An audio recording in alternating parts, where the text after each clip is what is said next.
Bonjour frères et sœurs, chers amis étudiants de la prophétie, je vous salue en Jésus-Christ et nous allons continuer notre voyage à travers le sanctuaire et nous nous étions arrêtés au lieu très saint. Mais avant toute chose, chers amis, chères sœurs, chers frères et sœurs, je vous invite à incliner la tête et nous allons invoquer la présence de notre Seigneur afin qu'il nous guide dans toute la vérité.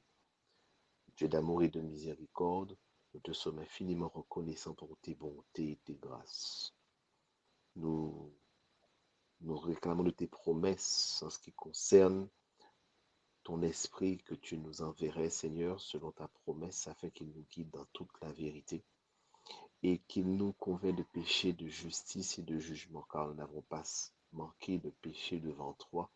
Et c'est pourquoi nous réclamons le sang de la promesse afin que tu nous purifies de toute souillure et que tu nous envoies l'onction de ton esprit afin de nous éclairer à travers ta parole, que nous comprenions l'interprétation juste de ta parole et pourquoi tu ramènes le passé dans notre prison et que nous comprenions que les histoires anciennes sont relatées dans ton saint livre afin de nous donner ta volonté pour nous aujourd'hui qui sommes parvenus à la fin des temps. Bénis nos chers auditeurs, bénis l'étude qui sera faite cachement en Jésus-Christ. Permet que l'exposition de l'étude soit claire et simple et qu'elle puisse faire le travail pour lequel tu l'as envoyé, éclairer et sanctifier les cœurs et les exhorter à progresser en Jésus-Christ. Ce sont ces grâces que nous te demandons au nom et par les mérites de Jésus-Christ. Amen. Chers amis étudiants de la parole du Seigneur, nous étions arrêtés sur le sanctuaire, la partie de la tente d'assignation qui s'appelle le lieu saint. Et nous avions vu dans Hébreux 9, verset 2, que le lieu saint est composé, c'est un tabernacle construit, et dans le tabernacle, il y avait le lieu saint et le lieu très saint. Donc dans ce tabernacle, le lieu saint est composé de 3 meubles. Le chandelier à 7 branches, la table des propositions et l'autel des parfums que nous avons décrit la dernière fois. Alors, le chandelier à 7 branches représente bien l'illumination que Dieu nous donne par le biais de son esprit, car c'est le résultat de sa promesse. Il est plus avantageux que je m'en aille et que je vous laisse l'Esprit Saint qui vous conduira dans toute la vérité. Il y a encore une autre signification du chandelier, nous y arrivons, puisqu'il représente également les 7 églises et le travail des 7 églises au cours des siècles afin de pouvoir diffuser la parole de l'Éternel. Et la table des propositions qui représente la parole de l'Éternel, puisqu'il est le pain de vie, cette nourriture que nous devons absorber quotidiennement, matin, midi et soir, comme nous dit le psaume 1, afin d'être un arbre planté près d'un courant d'eau et qui donne son fruit en sa saison. Or, je vous rappelle, c'est la saison pour pouvoir porter du fruit et dont les racines sont perpétuellement plantées dans ce courant d'eau qui représente le Saint-Esprit. Et nous avons l'autel des parfums. Une fois qu'on a compris la parole de l'Éternel sous le contrôle de l'Esprit Saint, nous allons réclamer à l'Éternel ses promesses afin qu'il active sa grâce en notre faveur et que nous puissions marcher de grâce en grâce jusqu'à ce que nous parvenions à la stature parfaite du Christ. Avant de progresser, j'aimerais vous faire parvenir un certain nombre de textes concernant le mode d'interprétation et de comprendre pourquoi nous concentrons sur le sanctuaire littéral de l'Ancien Testament afin de comprendre l'activité qui se passe aujourd'hui à notre époque en 2020 dans le sanctuaire céleste. Pour cela, je vous invite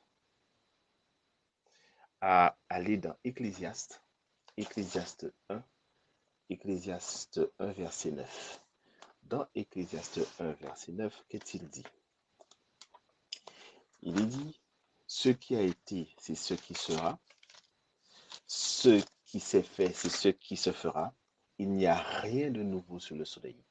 L'Éternel est en train de dire que quelle que soit la chose dont on pourrait appeler nouvelle, cette chose a déjà été dans le passé. Il n'y a donc rien de nouveau sur le soleil. Il faut un deuxième témoin. Nous allions dans Ecclésiaste 3, versets 14 à 15. J'ai reconnu que tout ce que Dieu fait durera toujours. Il n'y a rien à ajouter et rien à retrancher. Et que Dieu agit ainsi afin que qu'on le craigne. Verset 15, ce qui a déjà été et ce qui sera a déjà été. Et Dieu ramène ce qui est passé. Mais ramène où ce qui est passé? Dans notre présent, ce qui est passé. Dans la version King James, il est dit Dieu exige ce qui est passé. Donc, afin que nous comprenions la volonté de Dieu. Nous allons maintenant dans Ésaïe 46. Nous allons dans Ésaïe 46. Ésaïe 46. Qu'est-il dit dans Ésaïe 46? Dans Ésaïe 46, à partir du verset 8 jusqu'au verset 10, qu'est-ce qu'il est dit? Souvenez-vous de ces choses, soyez des hommes. Pécheurs, rentrez en vous-même. Souvenez-vous de ce qui est passé dès les temps anciens. Car je suis Dieu, il n'y en a point d'autre.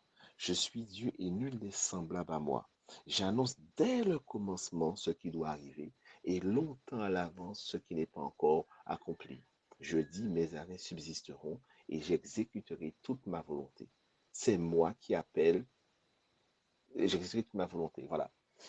L'Éternel nous renseigne que ce qu'il a établi dans le passé, comme le sanctuaire qu'il a donné à Moïse, avait un but très précis pédagogique, de pouvoir expliquer les fonctions et la raison d'être du sanctuaire qui est une solution au péché, solution finale au péché.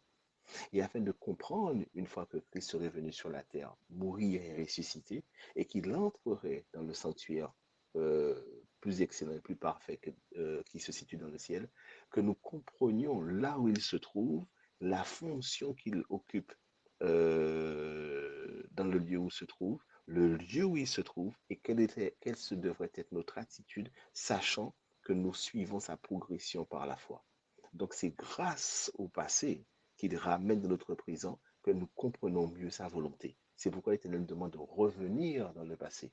Car quiconque veut comprendre l'actualité d'aujourd'hui doit retourner sur les anciens sentiers. Qu'est-ce qui confirme ça encore?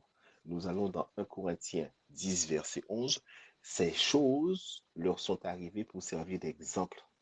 Et elles ont été écrites pour notre instruction, nous qui sommes parvenus à la fin des siècles.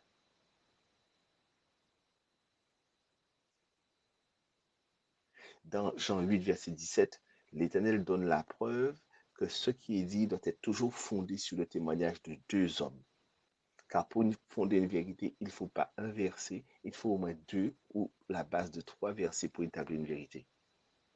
Deutéronome 19, 15, un seul témoin ne suffira pas contre un homme, mais pour constater un crime ou un péché. Donc pour établir la vérité, quel qu'il soit, un fait ne pourra s'établir que sur la déposition de deux ou trois témoins. Donc, mes amis,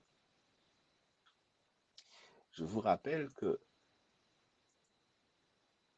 dans Évangéliser, à la page 204, le fondement de notre foi réside dans une compréhension correcte du ministère qui s'opère dans le sanctuaire céleste.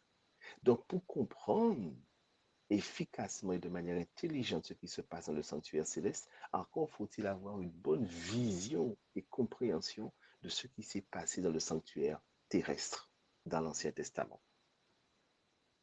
Le peuple de Dieu devrait comprendre parfaitement le sujet du sanctuaire, dit-elle, et du jugement. Chacun devrait être au courant de la position et de l'œuvre de notre souverain sacrificateur. Sans cette connaissance, il n'est pas possible d'exercer la foi indispensable dans ces temps-ci, ni d'occuper le poste que Dieu nous assigne. Nous trouvons ça dans Tragédie des siècles, page 531. Donc, pour avoir la foi et occuper le poste que Dieu nous assigne, nous devons avoir une parfaite compréhension du sanctuaire, de la position et de l'œuvre du souverain sacrificateur par excellence qui est Jésus-Christ qu'il occupe dans le ciel. Très bien. Très bien. Donc, nous nous étions arrêtés dans le lieu très saint et nous avons fait la description. Je vous rappelle que nous sommes en train de procéder dans différentes étapes. Nous faisons la description du mobilier qui se trouve dans les différentes parties du sanctuaire. En 2, nous ferons la description des rituels qui se passaient dans le sanctuaire depuis le parvis jusqu'au lieu saint, au lieu très saint. En 3e, nous verrons la symbolique de tous ces rituels et de ces mobiliers en Jésus-Christ. Et en 4e, nous verrons la signification spirituelle de toutes ces fonctions du mobilier des rituels en nous. Donc, nous avons une étude en 4 phases et nous sommes simplement à la première phase de description. Alors, dans le premier appartement, nous avons dit qu'il y avait 3 meubles. Le chandelier, la table de proposition et l'autel des parfums. Mais entre le lieu saint et le lieu très saint, il y avait une séparation. Et cette séparation était donnée par un voile. Un voile. Donc, c'est un rideau qui faisait 10 fois 10 coudées, c'était d'une seule pièce, soutenu par 4 piliers en bois d'acacia recouverts d'or. Il séparait le lieu saint du lieu très saint. Il est coloré en bleu, pourpre, cramoisi. Nous avons déjà la symbolique des couleurs que nous avons vues auparavant. Des chérubins y étaient représentés. Ça, c'est très important pour la notion de chérubin qui était représenté. D'ailleurs, nous allons voir ça. Rappelez-vous qu'il y avait un voile. Les sacrificateurs entraient matin, midi et soir dans le lieu saint, mais dans le lieu très saint, le souverain sacrificateur entrait une seule fois par an, le jour des expiations, pour pouvoir faire l'expiation pour le peuple. Et pour cela, il devait soulever le voile pour le traverser et pour passer de l'autre côté, c'est-à-dire dans le lieu très saint. Donc, seul Moïse ou Aaron avait le pouvoir, avait l'autorisation, l'habilitation pour pouvoir aller dans le lieu très saint. Nous allons dans Exode 26, verset 31. Dans Exode 26, verset 31, qu'est-il écrit? Tu feras un voile bleu, pourpre et cramoisi et de fin lin retors. Il sera artistement travaillé et on y représentera des chérubins. Quel est, nous connaissons déjà la valeur des couleurs, le bleu pour l'obéissance, le pourpre pour la royauté, le cramoisi pour la purification et le fin lin retors qui représente l'œuvre des saints. Donc, quel est le, ce nouveau élément qui est introduit ici en ce qui concerne les chérubins, c'est-à-dire les anges? Pour savoir cela, nous allons voir que l'Éternel a établi que ces anges ont un ministère spécial. Ils ne se cantonnent pas que dans le ciel, ils ont un ministère intimement lié à la vie des hommes. Et ce sont des agents qui participent à l'édification, à la sanctification et à la transformation du caractère du chrétien, parce qu'il est mis au service des hommes, de ceux qui cherchent de tout leur cœur. Donc vous connaissez ce verset célèbre, l'ange de l'Éternel campe au milieu de ceux qui craignent Dieu.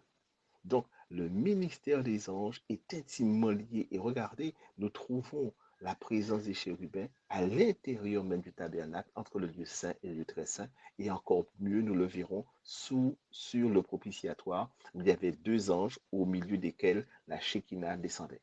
Revenons sur le voile. L'Écriture nous dit, nous allons voir quelques versets pour expliquer le ministère des anges. Dans Marc 13, verset 27, Marc 13, verset 27, qu'est-ce qu'il dit? Alors il enverra les anges et il rassemblera les élus des 4 vents, de l'extrémité de la terre jusqu'à l'extrémité du ciel. L'une des multiples tâches des anges, c'est de rassembler, non seulement de veiller sur les serviteurs de l'Éternel, mais de rassembler les élus de l'Éternel afin des 4 coins du vent, des extrémités de la terre, afin qu'ils soient une moisson, une moisson, euh, une moisson que pour l'Éternel à la fin des temps. Nous avons encore un autre verset encore plus important. Nous allons dans 1 Pierre. Oui, ce texte-là est très important. 1 Pierre 1, verset 12, pour comprendre aussi pourquoi, lorsque nous étudions, les anges de l'Éternel sont à côté de nous afin de pouvoir percer les mystères de l'amour de l'Éternel. 1 Pierre 1, verset 12, il doit vous révéler que ce n'était pas pour eux-mêmes, mais pour vous qu'ils étaient les dispensateurs de ces choses, et que vous qui vous ont été annoncés maintenant, ceux qui ont prêché l'évangile par le Saint-Esprit envoyé par le ciel, et dans lesquels les anges désirent plonger leur regard. Le texte nous affirme que les dispensations qui nous ont été données et les études que nous menons, les anges de l'Éternel sont autour de nous à chaque fois que la parole est ouverte, afin que lorsque nous sondions les Écritures, ils apprennent davantage sur le plan de la rédemption et sur l'amour du Seigneur.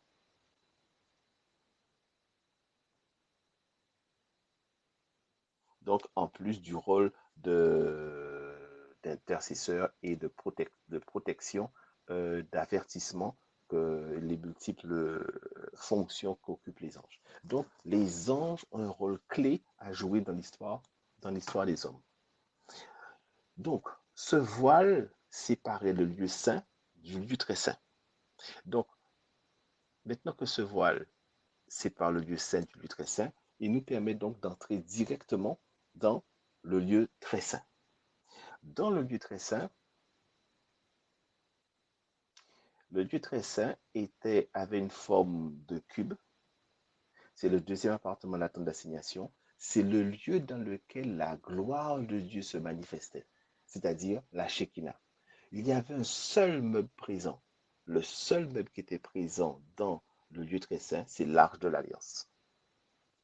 Et une fois par année, le jour des expiations, le souverain sacrificateur seul entrait pour accomplir le service de purification. Nous trouvons ça le Lévitique 23. Nous reviendrons dessus. Dans Hébreux 9, verset 3, qu'est-ce qu'il nous dit? Hébreux 9, verset 3.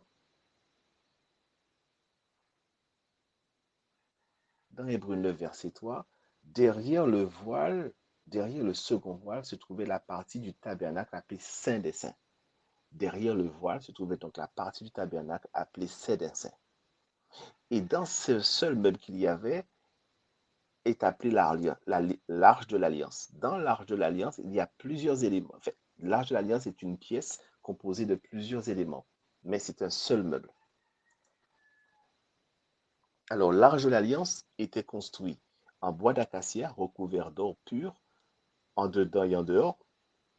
Son couvercle, c'est-à-dire le propitiatoire, était en or. Deux chérubins aux ailes déployées étaient sculptés sur le couvercle d'or. Donc, c'est-à-dire sur le tabernacle, sur le propitiatoire, on y trouvait deux chérubins et une bordure d'or tout autour de ce propitiatoire. Il y avait 4 anneaux d'or aux 4 coins. Rappelez-vous, le sanctuaire était mobile. 2 barres de bois d'acacia recouverts d'or pour le transport. Les 2 tables de pierre de la loi y étaient conservées, les 10 commandements. Et il était composé de 2 parties, le coffre, le coffre et le couvercle. Donc l'arche de l'alliance était composé de 2 parties, le coffre et le couvercle. Nous trouvons toutes ces choses dans Exode 25, versets 10 à 11 au verset 16. Exode 25, versets 10 à 11 et le verset 16. Qu'est-il dit? Verset 10. Ils feront une arche de bois d'acacia, sa longueur sera de 2 coudées et demi, sa largeur d'une coudée et demie et sa hauteur d'une coudée et demie. Tu la couvriras d'or pur et tu la couvriras en dedans et en dehors et tu feras une bordure d'or tout autour. Tu y mettras dans l'arche le témoignage que je te donnerai. Je vous rappelle que le témoignage représente les tables de la loi écrites en dedans et en dehors. Donc, en dedans et en dehors. Dans Hébreux 9, verset 3 à 4,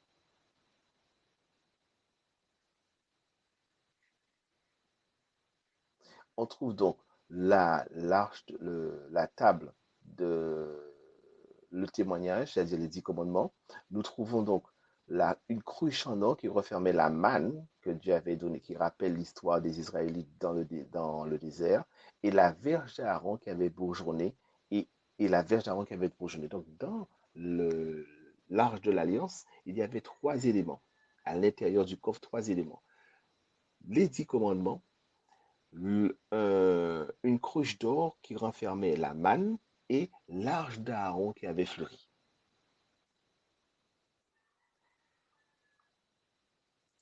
L'arche d'Aaron qui avait fleuri. Pour mieux comprendre cela maintenant, nous allons dans Deutéronome 10, versets 1 à 5. Deutéronome 10, versets 1 à 5. Deutéronome 10, versets 1 à 5. Qu'est-il dit dans Deutéronome 10, versets 1 à 5? Deutéronome 10, versets 1 à 5. En ce temps-là, l'Éternel me dit, taille 2 pierres, 2 tables de pierre, comme les premières, et monte vers moi sur la montagne. Tu feras aussi une arche de bois. J'écrirai sur ces tables les paroles qui étaient sur les premières tables que tu as brisées. Rappelez-vous, l'Éternel, Moïse était monté sur la montagne, et pendant qu'il était monté pendant 46 jours, en bas, le peuple s'était corrompu. En descendant, Moïse avait brisé la table afin de marquer la séparation entre ceux qui servaient Dieu et ceux qui ne le servaient pas. Et ensuite, Moïse a dû remonter afin que l'Éternel réécrive ces paroles sur les tables de la loi. Donc, verset de Deutéronome 10, j'écrirai sur cette table les paroles qui étaient sur les premières tables et que tu as brisées, et tu les mettras dans l'arche. Verset 3, je fis une arche de bois d'acacia, je taillai 2 tables de pierre comme les premières, et je montai sur la montagne les 2 tables dans ma main. L'Éternel écrivit sur les tables qui avaient été écrites sur la... L'Éternel écrivit sur les tables ce qui a été écrit sur les premières tables, les 10 paroles qu'il avait dites sur la montagne du milieu du feu, le jour de l'assemblée, et l'Éternel me les donna. Verset 5 enfin, je retournai et je descendis de la montagne, je mis les tables dans l'arche que j'avais faite, et elles restèrent là comme l'Éternel me l'avait ordonné. Nous pouvons aller dans Exode 32. Nous allons maintenant dans Exode 32. Exode 32, versets 15 à 16. Exode 32, versets 15 à 16, qu'est-il dit? Moïse retourna et descendit de la montagne, les 2 tables du témoignage dans sa main. Les tables étaient écrites de 2 côtés. Elles étaient écrites l'un et l'autre de l'autre. Ainsi, personne ne peut dire qu'il n'a pas vu, puisqu'elles sont écrites sur une face et sur l'autre face. Les tables, verset 16, étaient l'ouvrage de Dieu, et l'écriture était l'écriture de Dieu gravée sur les tables. Donc, l'Éternel désire maintenant graver ces tables sur notre cœur, les promesses éternelles de son alliance, car les 10 commandements représentent des promesses. Quand il est dit tu ne tueras point, en fait, l'Éternel dit si tu me donnes ton cœur, je ferai en sorte qu'il n'existe pas de colère dans ton cœur afin que tu ne commettes pas l'iniquité. Autrement dit, ce qui permet d'aller jusqu'au crime, c'est le mobile commun qu'ont tous ceux qui entretiennent une colère, une fureur dans leur cœur. Or, s'il n'y a plus de fureur et de colère, mais au contraire, l'amour et la compassion pour le prochain, il n'est pas possible d'aller jusqu'au de vouloir éliminer son prochain, ni d'avoir des paroles difficiles envers son prochain, puisque nous sommes remplis comme le maître de compassion vis-à-vis de nos prochains. Donc, les 10 commandements représentent une promesse que l'Éternel a faite à son peuple et à chacun d'entre nous, que si nous lui donnons notre cœur et qu'il se charge de la transformation de notre cœur, comme dit Ézéchiel, je vous donnerai un cœur de chair en remplaçant ce cœur de pierre, et je ferai en sorte que vous suivez mes commandements. Donc, n'oubliez pas qu'il y avait 3 éléments dans l'Arche de l'Alliance, les 10 commandements que nous avons donnés, que des éléments. Maintenant, la manne. Allons dans Exode 16, versets 14 à 36. Exode 16, versets 14 à 36. Dans Exode 16, versets 14 à 36, qu'est-il dit? Quand cette rosée fut dissipée, il y avait à la surface du désert quelque chose de menu comme des grains, quelque chose de menu comme de la gelée blanche sur la terre. Les enfants d'Israël regardèrent et ils se dirent l'un à l'autre, qu'est-ce que c'est que cela? Car ils ne savaient pas ce que c'était. Moïse leur dit, c'est le pain de l'Éternel que l'Éternel vous donne pour nourriture. Donc, verset 16, voici ce que l'Éternel a ordonné, que chacun de vous en ramasse ce qu'il faut pour la nourriture, un omer par tête suivant le nombre de vos personnes, chacun en prendra pour ceux qui sont dans sa tente. Verset 17, les Israélites furent ainsi et les en ramassèrent les uns plus et les autres moins. Verset 18, on mesurait ensuite avec l'omer ceux qui étaient ramassés, plus n'avait rien. Pardon, on recommence. Verset 18. On mesurait ensuite avec l'omer, celui qui avait ramassé plus n'avait rien de trop, et celui qui avait ramassé moins ne manquait de rien. Chacun ramassait ce qu'il fallait pour sa nourriture. Verset 19, Moïse leur dit que personne ne laisse jusqu'au matin. Ils n'écoutèrent pas Moïse, et il y eut des gens qui en laissèrent jusqu'au matin, mais il s'y mit des vers, et cela devint infect. Moïse fut irrité contre ces gens. Donc, nous pouvons aller jusqu'au verset 36. Nous pouvons aller jusqu'au verset 36. Alors, avant d'aller au verset 36, rappelez-vous, pendant cette histoire de la manne, l'Éternel leur dit au verset 26, pendant 6 jours, vous en ramasserez, mais le 7e jour, qui est le sabbat, il n'y en aura point. Donc, le 7e jour, quelques-uns du peuple sortirent pour en ramasser et n'en trouvèrent point. Pardon. Alors, au verset 28, l'Éternel dit à Moïse, jusqu'à quand refuserez-vous d'observer mes commandements et mes lois? Considérez que le sabbat que l'Éternel vous a donné, c'est pourquoi il vous donne au 6e jour, jour de la nourriture pour 2 jours, que chacun reste à sa place et que personne ne sorte du lieu où il était au 7e jour. Et le peuple se reposa au 7e jour. Le verset 36, les enfants d'Israël mangèrent, verset 35 pardon, et 36, les enfants d'Israël mangèrent la manne pendant 40 ans, jusqu'à leur arrivée dans le pays habité. Ils mangèrent la manne jusqu'à leur arrivée aux frontières du pays de Canaan. L'omer est la 10e partie de l'Épha. Donc la manne représentait la nourriture que l'Éternel leur a donnée dans leur traversée du désert. Et je vous rappelle que cette manne était un symbole de quoi? Je suis le pain de vie descendu du ciel. Donc la manne est un symbole du véritable pain qui est Jésus-Christ. Rappelez-vous, l'Éternel a souligné, l'homme ne se nourrira pas seulement de pain, le pain littéral, mais de toutes paroles qui sont de la bouche de l'Éternel. Oh, l'Éternel, c'est le pain de vie.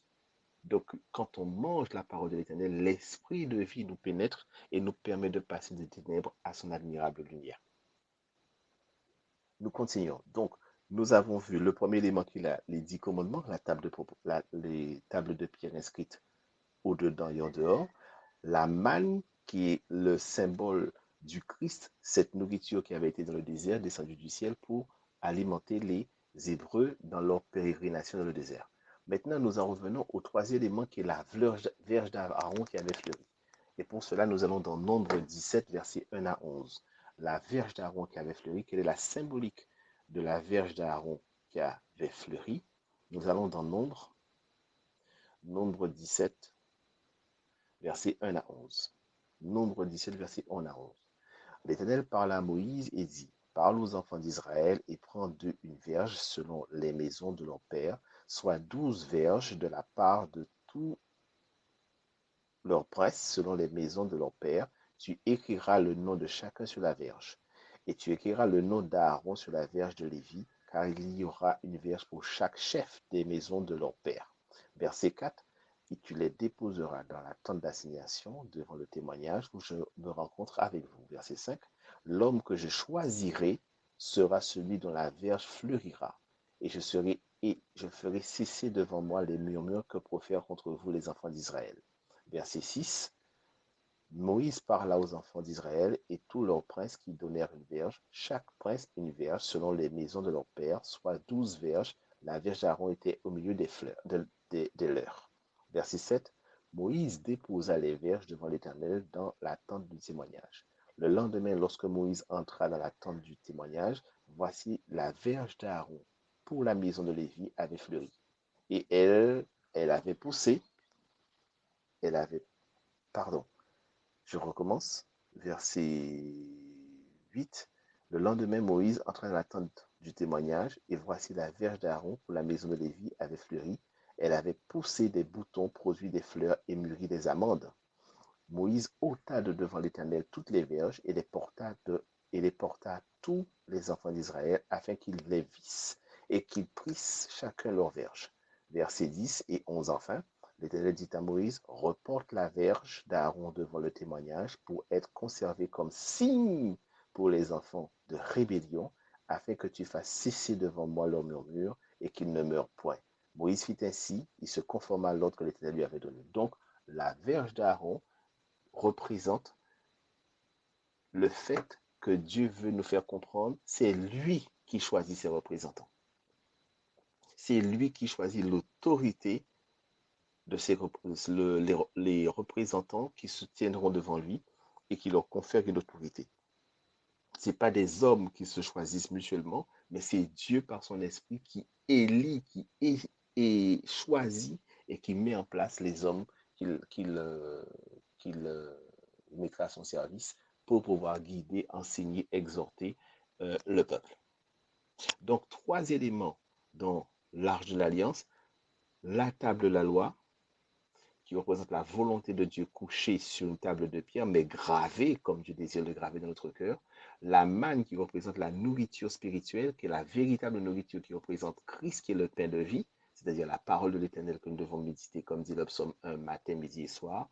Et la verge d'Aaron, qui représente l'autorité de Dieu, qui lui seul choisit ses représentants. L'autorité donc de l'évangile de l'Éternel. Maintenant que nous avons décrit ce qui se passe à l'intérieur de l'Alliance, de l'Arche de l'Alliance, nous allons voir maintenant le couvercle, ce qu'on appelle communément le propitiatoire, sur lequel se trouvaient 2 anges. Alors, le couvercle. Pour cela, nous allons dans Exode 25, versets 17 à 18. Dans Exode 25, versets 17 à 18, il est dit, tu feras un propitiatoire, un couvercle d'or pur. Sa longueur sera de 2 coudées et demi et sa largeur d'une coudée et demie. Tu feras 2 chérubins d'or et tu feras d'or battu aux 2 extrémités du propitiatoire. Autrement dit, sous le couvercle qui est au-dessus du coffre, il y a 2 chérubins au milieu desquels la Shekinah se manifestera. Nous continuons notre avancée. Exode 25, versets 21 à 22. Exode 25, versets 21 à 22.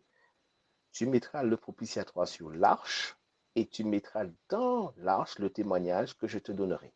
C'est là que je me rencontrerai avec toi du haut du propitiatoire, entre les 2 chérubins placés sur l'arche du témoignage. Je te donnerai tous mes ordres pour les enfants d'Israël. Donc c'est là que Dieu se rencontrait avec leur souverain sacrificateur, ou Moïse ou Aaron.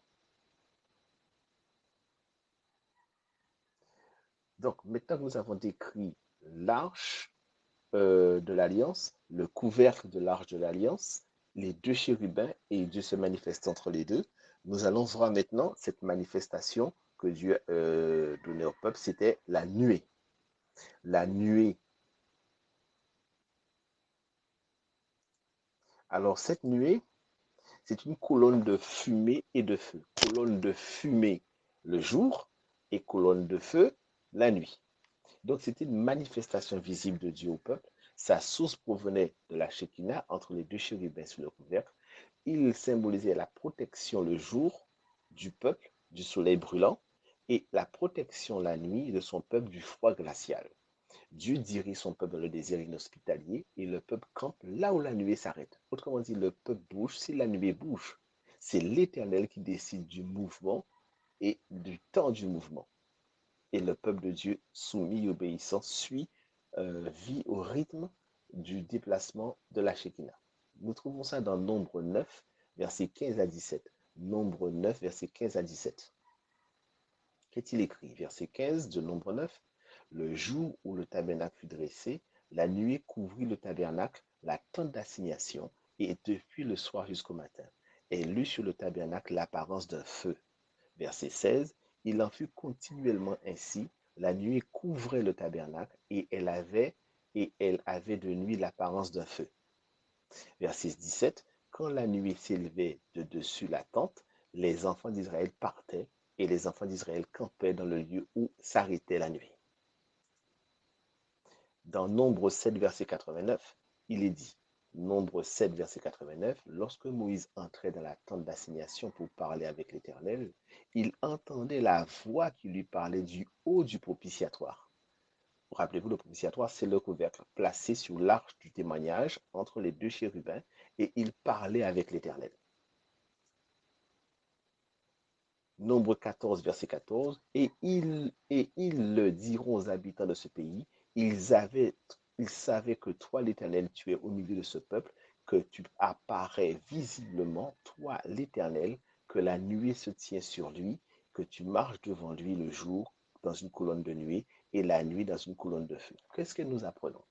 Nous apprenons que entre les deux chérubins qui se trouvent sur le propitiatoire, autrement dit sur le couvercle, Dieu se manifestait et parlait avec le souverain sacrificateur en la personne de Moïse ou d'Aaron.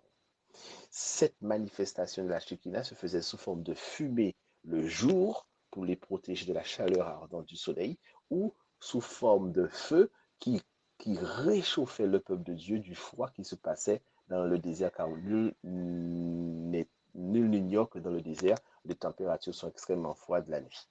Donc, mais c'est un signe également pour les peuples environnants que le Dieu vivant, le Dieu du ciel est parmi son peuple et qui est un Dieu protecteur. Donc, rappelez-vous le feu, rappelez-vous, l'Éternel a toujours dit dans sa parole qu'il est un feu dévorant. Mais pour qui?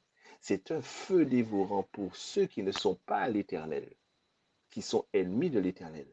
Mais autrement dit, l'Éternel dans Psaume, il est dit, ta parole est une lampe à mes pieds et une lumière sur mon sentier. Mais l'Éternel est une lumière qui éclaire son peuple, une lumière protectrice et un feu protecteur.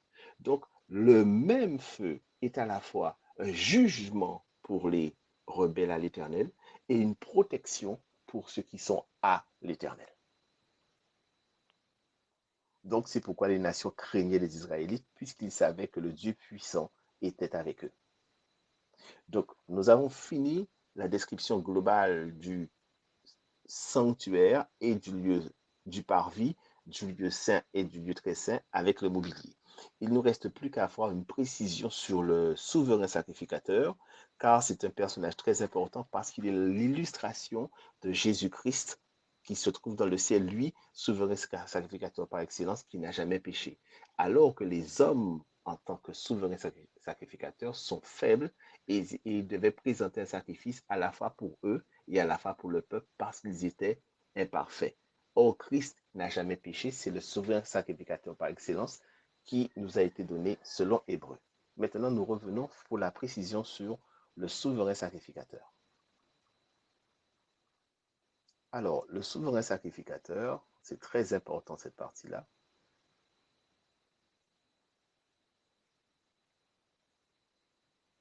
Alors, le souverain sacrificateur, il avait une tenue spéciale.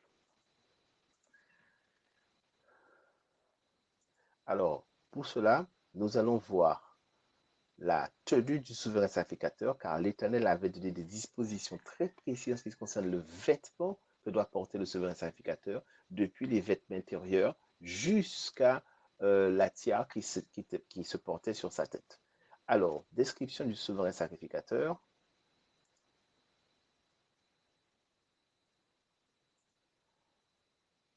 Le souverain sacrificateur avait une tunique. La tunique, c'était des sous-vêtements blancs de fin lin. Rappelez-vous, le fin lin représente donc les œuvres des saints. Donc, cette tunique représente des sous-vêtements blancs. Qu'est-ce qu'il avait encore? Une robe. Cette robe était conçue vous trouvez ça dans Exode 28, versets 31 à 34. Le souverain sacrificateur avait une robe. Elle était conçue en étoffe bleue. Sur ses bords, il y avait des grenades et entre chacune des clochettes d'or. Pourquoi?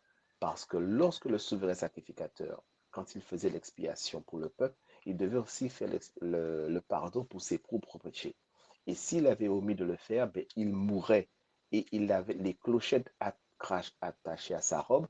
Il y avait une corde qui lui retenait et qui était attachée à sa cheville. Et s'il mourait, on n'entendait plus les clochettes. Cela voulait dire que l'Éternel l'a frappé.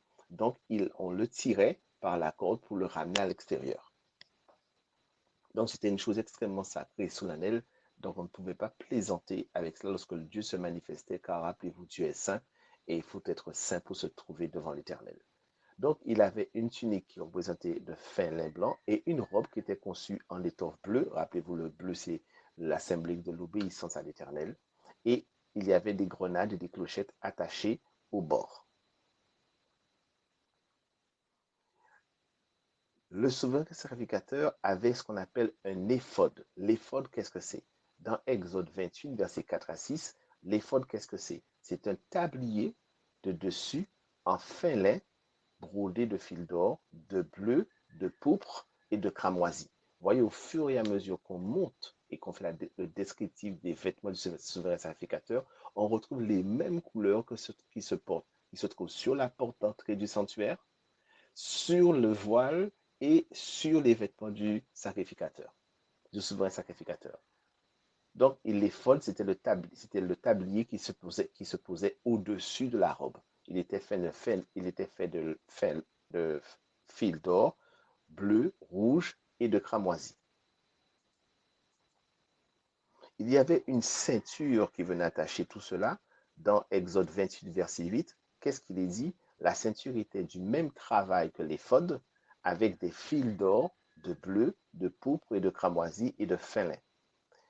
Qu'est-ce qu'il y avait encore? Le pectoral. Le pectoral qui était sur l'éphod, dans Exode 28, verset 17 à 21, qu'est-il dit? Pardon.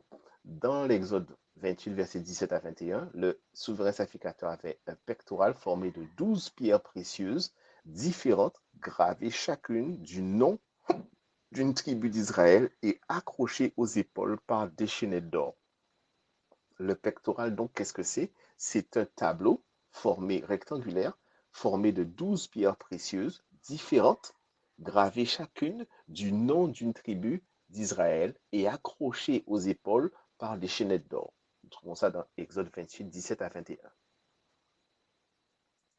Maintenant que nous arrivons au niveau de la poitrine, nous allons voir deux pierres qui se trouvaient sur les épaulettes du souverain sacrificateur, qui s'appellent les Urim et les Thummim. Les Urim et les Thummim, nous trouvons ça dans Exode 28, verset 30. Ce sont deux pierres sous le pectoral et sur le cœur du souverain sacrificateur, servant à recevoir la décision sur certaines questions. C'est-à-dire que lorsqu'une lune s'allumait, l'Éternel était favorable, et lorsque l'autre s'allumait, l'Éternel était défavorable. La tiare qui était sur la tête du souverain sacrificateur, c'est un chapeau de fin lin ceinturé d'une lame d'or gravée sur lesquelles étaient gravés des mots sainteté à l'Éternel. On trouve ça dans Exode 28, verset 4, 36, verset 36 à 39 et Exode 29, verset 6. Je reprends. La tiare, la description de la tiare se trouve dans Exode 28, verset 4, le verset 36 à 39 et au chapitre 29 d'Exode, verset 6. Verset 6. Le souverain sacrificateur avait un encensoir à la main. On trouve ça dans Lévitique 16, versets 12 et 13. L'encensoir, le jour de l'expiation, avant d'entrer dans le lieu très saint, le souverain sacrificateur remplit un encensoir d'or, de braise de l'autel, des parfums, et il saupoudrait d'encens. La fumée produite lui servait de protection, car n'oubliez pas, quand on a fait la description de l'autel des parfums, l'autel des parfums représente la fumée représente la prière des saints et l'encens représente les mérites de Jésus-Christ. Donc il fallait qu'il y ait suffisamment d'encens pour servir de protection entre Dieu et le souverain sacrificateur, afin qu'il se présente devant Dieu, mais par les mérites de Jésus-Christ. Donc, pour qu'il puisse subsister devant la gloire de l'Éternel, il devait toujours avoir l'encensoir avec lui. Donc, une note supplémentaire, nous pouvons ajouter dans Exode 28, versets 1 à 2. L'Éternel dit, fais approcher de toi Aaron, ton frère et ses fils, prends-les parmi les enfants d'Israël pour les consacrer à mon service dans le sacerdoce. Aaron et les fils d'Aaron, c'est-à-dire Nabab, Abihu, Éléazar et Ithamar.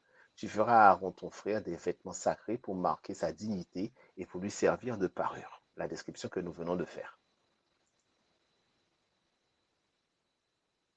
Donc, dans Exode 28, verset 3, il est dit, tu parleras à tous ceux qui sont habiles et que j'ai donné un esprit de pleine intelligence, et ils feront des vêtements à Aaron afin qu'il soit consacré et qu'il exerce mon sacerdoce. Exactement. Donc, résumons-nous. Dans Exode 28, versets 4 à 5, nous avons une description, nous avons fait la description des vêtements et des accessoires qui étaient indispensables pour se présenter devant Dieu pour se présenter devant Dieu. Qu'est-il dit? Voici les vêtements qu'ils feront. Ils feront un pectoral, un éphod, une robe, une tunique brodée, une tiare, une ceinture. Ils feront des vêtements sacrés à Aaron, ton frère, et ses fils, afin qu'ils exercent mon sacerdoce. Ils emploieront de l'or, de l'étoffe teint, en bleu, en pourpre, en cramoisi et en fin.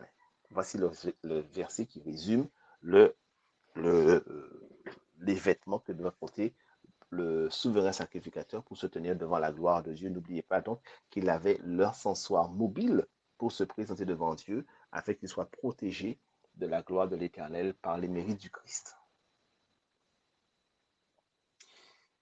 Nous avons donc terminé la description du sanctuaire, la description du souverain sacrificateur, et n'oubliez pas que le souverain sacrificateur entrait une fois par an, alors que les sacrificateurs entraient dans le lieu, dans le premier appartement, matin, midi et soir, afin de faire le pardon pour le peuple, alors que le souverain sacrificateur entrait pour faire l'expiation pour le peuple, c'est-à-dire l'effacement de toute une année de transgression en invoquant le nom et la Shekinah qui venait purifier le sanctuaire de toute la souillure de l'année spirituelle amenée euh, par le peuple de Dieu et qui marquait l'exaucement des prières. Et dans cette journée, le peuple était saint.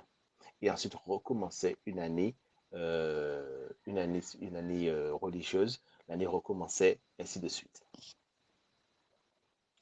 Donc, la période de l'expiation. Nous allons faire juste une petite note sur la période de l'expiation afin de comprendre ce que cela signifie. Alors,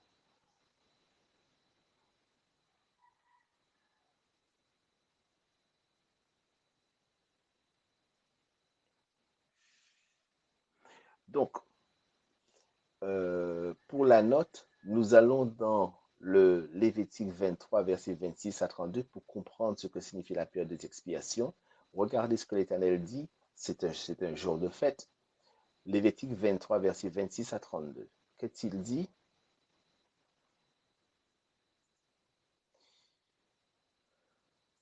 L'Éternel parla à Moïse et dit, le 10e jour de ce 7e mois, ce sera le jour des expiations. Donc le jour des expiations, c'est le 10e jour de ce 7e mois. Vous aurez une sainte convocation, vous humilierez vos âmes et vous offrirez à l'Éternel des sacrifices consumés par le feu. Verset 28, vous ne ferez aucun ouvrage ce jour-là, car c'est le jour des expiations où doit être faite pour vous l'expiation devant l'Éternel. Toute personne qui ne s'humiliera pas, ce jour-là sera retranché de son peuple. Toute personne qui ne s'humiliera pas, ce jour-là sera retranché de son peuple. Donc le jour des expiations est un jour solennel, est un jour grave, puisque le peuple se tient devant l'Éternel, il doit s'humilier, il doit faire trois choses. Humilier son âme, offrir des sacrifices et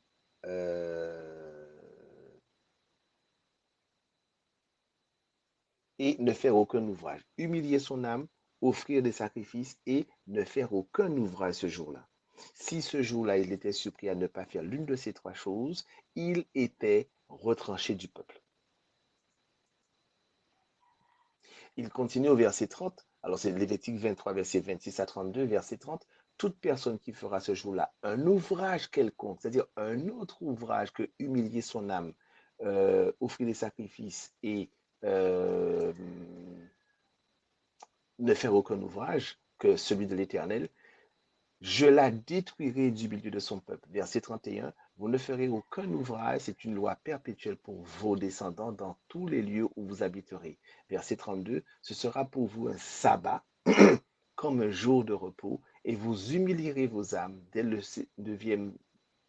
soir du 9e jour jusqu'au soir suivant, vous célébrez votre sabbat. Alors, qu'est-ce qu'il est dit? Ce sera pour vous un sabbat, un jour de repos, et vous humilierez vos âmes dès le soir du 9e jour jusqu'au soir suivant. Alors, qu'apprenons-nous? Nous apprenons que le jour des expiations, c'était le 10e jour du 7e. C'était le 10e jour du 7e mois. Le peuple devait humilier son âme, offrir des sacrifices et ne faire aucun ouvrage. Et si le peuple était surpris ou l'un des individus était surpris à faire le contraire, il était retranché du peuple. L'Éternel insiste en disant, vous ne ferez aucun ouvrage, sinon il détruirait cette personne ce jour-là. Et ce jour-là sera considéré comme un sabbat car ça pouvait tomber n'importe quel jour de la semaine. Donc ce jour-là était considéré comme un sabbat qui est les caractéristiques du sabbat, c'est-à-dire la solennité de ce jour où le peuple était tourné corps, âme et esprit à l'Éternel parce qu'ils attendaient la réponse de l'Éternel, la Shekinah qui descendait pour venir exaucer, faire l'expiation, effacer leurs transgressions et paraître pur devant l'Éternel.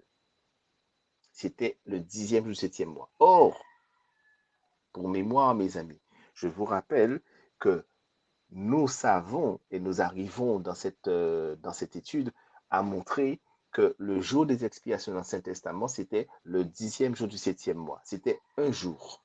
Mais l'Éternel passa du lieu saint au lieu très saint, concrètement, le 22 octobre 1844. Autrement dit, il a cessé ses fonctions dans le premier appartement, après son ascension au ciel, après sa résurrection, et il y resta 1810 années jusqu'en 1844. Et en 1844, lorsque le peuple pensait que l'Éternel serait revenu sur la terre pour les chercher, mais en fait, il passait du lieu saint au lieu très saint. Donc, ce passage s'est fait en 1844. Qu'est-ce que cela veut dire? Qu'à partir de 1844, c'est une période de sabbat qui a les caractéristiques du sabbat. C'est une période d'expiation pour nous. Nous nous trouvons dans la période des expiations puisque l'Éternel est entré dans le lieu très saint. Or, dans le lieu très saint, c'est l'expiation qu'on faisait. Et qu'est-ce qu'il est dit? Que ce jour-là a un caractère de sabbat. C'est une solennité. C'est-à-dire que nous ne recherchons que la volonté du Seigneur et nous nous détournons de tout ce qui est impur afin que l'Éternel puisse nous sceller. Or, si c'était un jour dans l'Ancien Testament, mais pour nous, c'est une période qui a les caractéristiques du sabbat.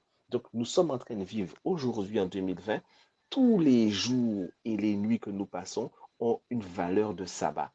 Autrement dit, c'est une période qui a l'esprit du sabbat. Le chrétien se trouve dans l'esprit du sabbat, c'est-à-dire il recherche principalement la volonté de son Dieu pour pratiquer les œuvres que Dieu lui a prescrites et de suivre scrupuleusement la volonté inscrite dans la parole de l'Éternel afin que l'Éternel lui fasse passer de progrès en progrès et qu'il parvienne à la stature parfaite du Christ grâce à l'agent sanctificateur qui est le Saint-Esprit qui lui a été donné.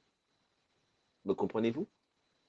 De même que les Israélites avaient un jour d'expiation considéré comme un sabbat, Christ est passé dans le lieu très saint en 1844 et de 1844 jusqu'à aujourd'hui 2020, nous sommes dans une période qui a l'esprit du sabbat. C'est-à-dire que nous vivons comme si chaque jour était un jour de sabbat. C'est-à-dire qu'il y a l'esprit du sabbat, nous recherchons et nous faisons le bien, bien.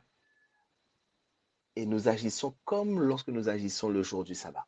Donc, nous avons pendant 7 jours l'esprit du sabbat et nous venons le 7e jour, dans le véritable jour du sabbat, afin d'honorer Dieu et lui être reconnaissant d'avoir fait le bien sous l'inspiration de son esprit et nous permettre de faire des progrès dans la connaissance du véritable et d'assurer notre salut. Ça va? Bien.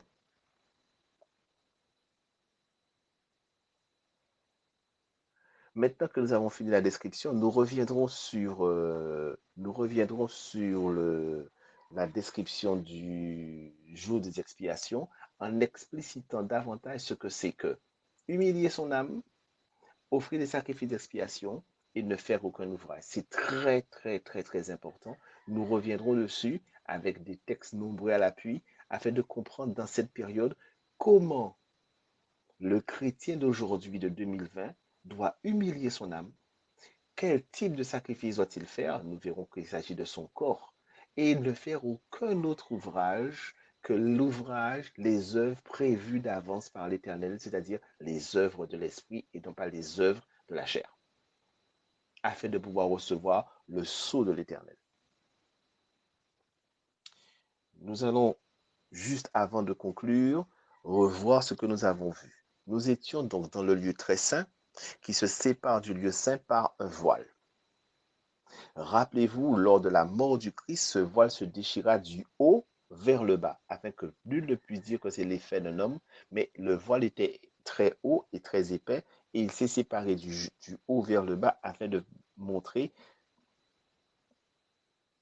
la fin du système sacrificiel, puisque le type avait rencontré l'antitype et que Jésus-Christ avait accompli toute chose et que le système sacrificiel du sanctuaire terrestre avait pris fin et que Dieu avait ouvert la mise en place et la mise en fonction du sanctuaire céleste en y accédant lui-même après la croix afin de pouvoir intercéder pour chacun d'entre nous exactement comme faisaient les sacrificateurs et le souverain sacrificateur. Donc, ce qui met une séparation entre Dieu et nous l'avons vu, nous le connaissons dans Ésaïe 59, verset 2, ce sont vos fautes qui mettent une séparation entre vous et Dieu, ce sont vos péchés qui cachent sa face et vous empêchent de l'écouter. L'Éternel veut séparer le mur de séparation qu'il y a entre lui et nous par le ministère de la réconciliation en son Fils, et c'est pourquoi manger la manne, manger le pain de vie, manger Jésus-Christ, manger la parole afin de pouvoir la pratiquer permet d'abattre le mur de séparation et de nous faire paraître semblables à Christ.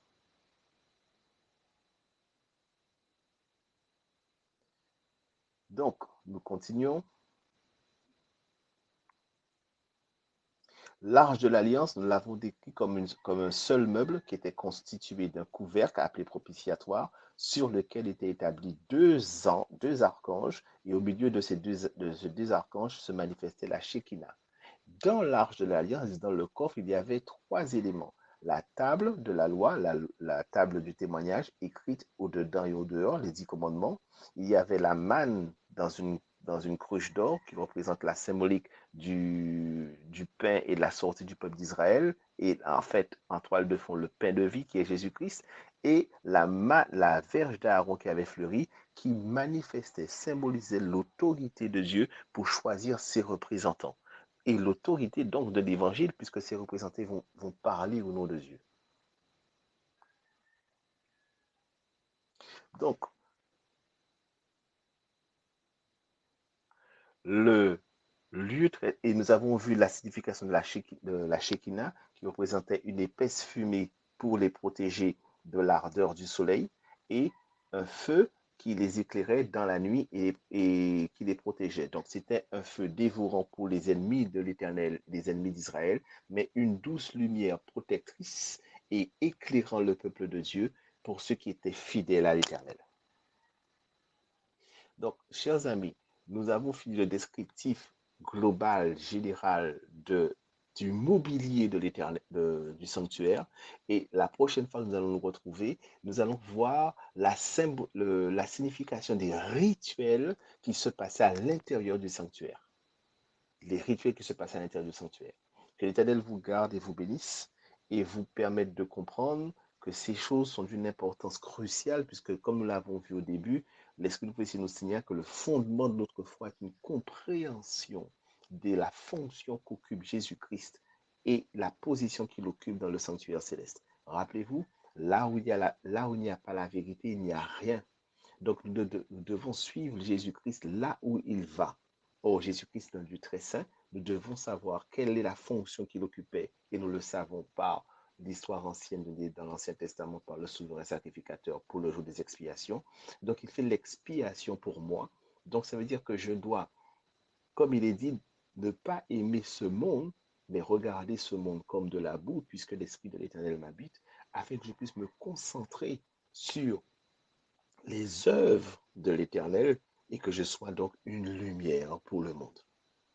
Que l'Éternel vous garde et vous bénisse, qu'il vous accorde son esprit, qu'il vous guide dans la compréhension de sa parole et qu'il vous permette de faire des progrès significatifs afin d'être cette lumière que l'Éternel désire, afin de lever son armée qu'il défendra et élèvera très haut la bannière ensanglantée. Au nom de Jésus-Christ, que l'Éternel vous soit agréable. C'est ma prière et l'étude que j'ai faite pour vous en cet instant. À la semaine prochaine À très bientôt. Au revoir.